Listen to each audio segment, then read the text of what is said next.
अगर ग्लूकागोन आप दे रहे हो, इसका मतलब आप दोनों कंडीशन में दे सकते हो। अब ये चीज़ मैंने वैसे फार्मा में ये टच की है कि भाई बीटा ब्लॉकर्स के भी सिम्टम्स वही हैं जो हाइपोग्लाइसीमिया के होते हैं, लेकिन बस एक चीज़ याद रखिएगा कि बीटा ब्लॉकर के अंदर आपको डायाफोरेसिस वाली कंडीशन नहीं मिलेगी, लेकिन ग्लूकोज के कम होने से आपको डायाफोरेसिस वाली कंडीशन मिलेगी, बिल्कुल मिलेगी, लेकिन इसमें नहीं मिलेगी। क्यों नहीं मिलेगी? क्योंकि जाहिर सी बात है जो स्वेटिंग के रिसेप्टर्स हैं उसको वो ब्लॉक थोड़ा ना कर रहा है, और ग्लूकोज के कम होने से डायाफोरेसिस के सिम्टम्स आते हैं, अभी हमने पढ़ा, ये बात आ गई।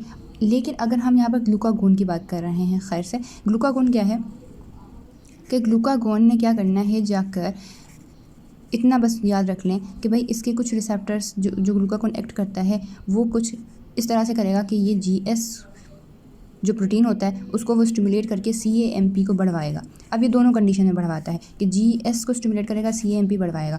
लेकिन अगर हम हाइपोग्लाइसीमिया वाले पेशेंट को देंगे तो उसका एक्शन साइट जो होगी वो डिफरेंट होगी। क्या एक्शन साइट होगी कि ये प्रोटीन काइनेज A को जाके क्या करेगा, एक्टिवेट करेगा, प्रोटीन काइनेज A को बनवाएगा, और प्रोटीन काइनेज A क्या करेगा कि जाकर अपना जैसे कि जो हाइपोग्लाइसीमिया के सिम्टम्स हैं वहाँ पर जाके एक्ट करके उनके सिम्टम्स को ख़त्म करेगा। लेकिन अगर हम इसकी बात करें जो कि बीटा ब्लॉकर्स के लिए आप दे रहे थे, तो ये जाके हार्ट पे एक्ट करेगा, अगेन यही GS और CAMP को ही बनाकर एक्टिवेट करवाकर और हार्ट पे जाके एक्ट करेगा, और हार्ट पे जाके क्या करवाएगा, उनको आइनोट्रोपिक और क्रोनोट्रोपिक इफेक्ट देगा, मतलब कि फोर्स ऑफ कंट्रैक्शन और हार्ट रेट को बढ़वाएगा।